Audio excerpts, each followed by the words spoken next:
So, on the eve of Doctor's Day, me and my friends have something really interesting for you.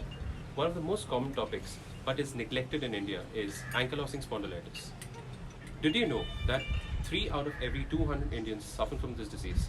And due to its lack of knowledge, lack of physical exercises, this is really neglected in India. So here I am with a group of friends discussing some mythbusters on ankylosing spondylitis.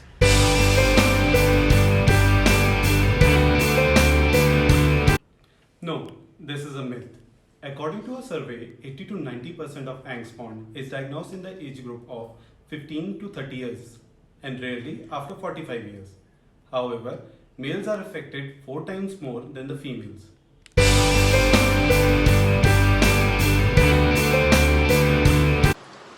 No, it's a myth. Even though the commonest symptoms of ankylosing spondylitis is back pain, it can also affect many other parts of your body, like the sacroiliac joint, the hip joint, the knee joint, and your eyes in the form of uveitis.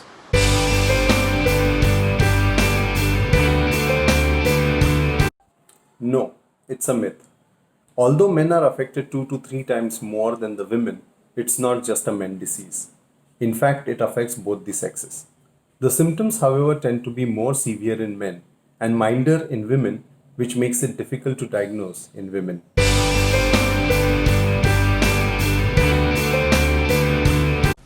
No, it's a myth. If you have back pain, your natural tendency is to avoid physical activity.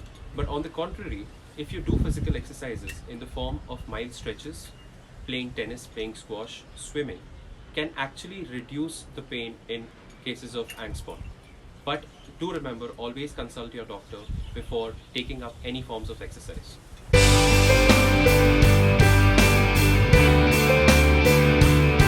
No, it's a myth.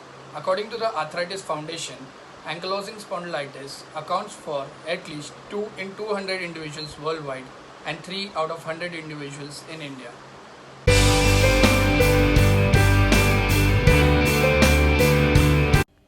Yes, absolutely. NSAIDs and painkillers are commonly prescribed by a doctor to help you with your pain, but they should always be used in moderation.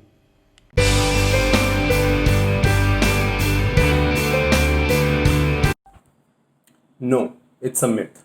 Any back pain is not ankylosing spondylitis. Ankylosing spondylitis typically the patient is below 40 years of age. The back pain is generally associated with morning stiffness. It is insidious in onset. The duration is generally more than 3 months. And most importantly, the pain will be relieved on exercise or walking and aggravated by taking rest.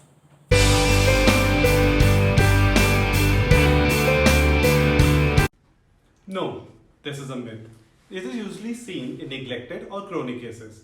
However, regular physiotherapy can help you in preventing this from happening.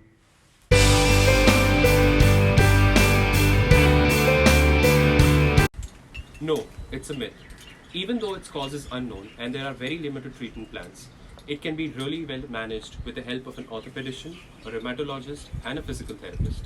Medical management includes counseling for posture correction and lifestyle modifications. Physiotherapy includes mild stretches and daily activities like swimming, cycling, and running. Drugs such as anti-inflammatories really reduce your pain, and surgery can be done at the later stages.